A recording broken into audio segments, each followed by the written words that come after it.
దురదృష్టం. కాళేశ్వరం ప్రాజెక్టు నిర్మించిన తర్వాత దాంట్లో 1,00,000 కోట్ల అవినీతి జరిగింది. గోదావరి పాలైపోయినాయి 1,00,000 కోట్లు. ఆ ప్రాజెక్టు పనికిరాదు, కూలిపోయిందని చెప్పి కూడా కాంగ్రెస్ అంటే మీ జిల్లా భారీ నీటిపారుదల శాఖ మంత్రి ఉత్తమ్ కుమార్ రెడ్డి చెప్తున్నారు, తెలంగాణ సీఎం రేవంత్ రెడ్డి చెప్తున్నారు. దీన్ని ఎట్లా చూస్తారు?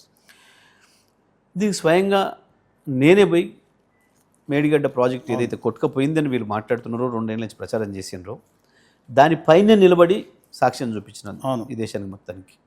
ఇగో నేను దీని మీద నిలబడి ఉన్నా, ఇగో 1 ఫీట్ కుంగినాయి 2 పిల్లర్లు, అంతా కూడా యాస్టీజ్గా ఉంది. కన్నెపల్లి పంప్ హౌస్ దగ్గర పోయి చూపించిన, ఇగో ఈ బటన్ నొక్కితే ఈ 17 మోటార్లు ఆనే నీళ్ళు బయట పోస్తాయి, ఈ నీళ్ళని తీసుకురావచ్చు అని ప్రత్యక్షంగా చూపించిన నేను. Annaram barrage, Sundilla barrage, Nandimedaram pump house, Gayatri pump house, ప్రతి ఒక్కటి ఇంటాక్ట్ ఉంది.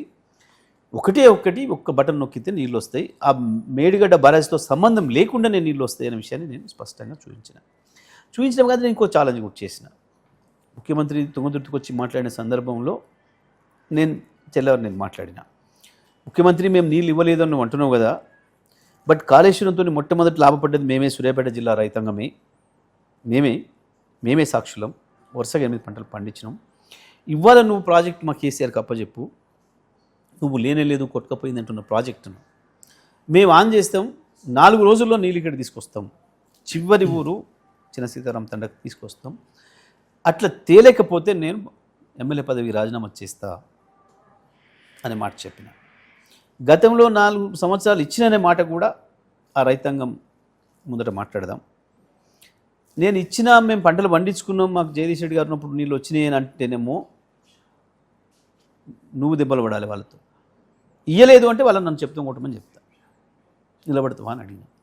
అంటే మీ జిల్లా మంత్రి భారీ నీటిపారుదల శాఖ మంత్రిగా ఆయనకి ఈ విషయం చెప్పారా మీరు? స్పష్టంగా మాట్లాడినాం కదా, ఓపెన్గానే మాట్లాడినా, మీ అందరి సాక్షిగానే, అన్ని టీవీలలో వచ్చింది కదా. ఒకసారి కాదు 3 సార్లు మాట్లాడినాం. మాకు అవకాశం ఇవ్వండి, తెస్తామని చెప్పినాం. ఎక్కడ గింత ఖరాబ్ కాలేదు, ఏది కొట్టుకపోలేదు, అంత సజీవంగా ఉంది. ఇప్పుడు ఆన్ చేస్తే వస్తాయి అని. మీకు ఇంకో విషయం కూడా చెప్పాలి. కాళేశ్వరం ప్రాజెక్టు అంటే ఏ ఒక్క బరాజో, ఒక్క పంప్ హౌజు కాదు, అనేక పంప్ హౌజులు, అనేక బరాజులు, 100 కిలోమీటర్ల ఛానళ్ళు, అండర్గ్రౌండ్ లైన్లు, ఇవన్నీ ఉన్నాయి.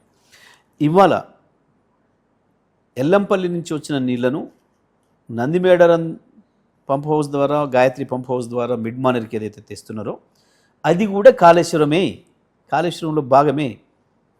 కాళేశ్వరాన్ని వినియోగిస్తున్నారు.